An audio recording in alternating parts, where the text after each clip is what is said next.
কাপড় উঠতে শুরু করে, যে কালো কাপড়টি তাদের সামনে এসে পড়ে এবং সেটা আস্তে আস্তে করে পরিণত হয় মিসেস ওয়েন্ডাতে।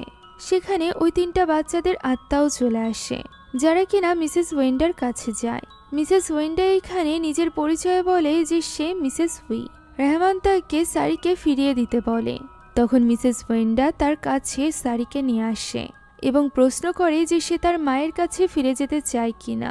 সারি তখন বলে যে না, সে তার ভাই এবং মায়ের কাছে ফিরে যেতে চায় না।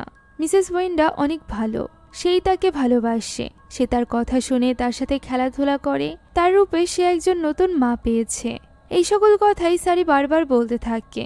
রেহমান তাকে বোঝাতেই যাচ্ছিল, তবে রেন্ত তাকে আটকে নেয় এবং তাকে বলে এটা শুধুমাত্র সারির আত্মা।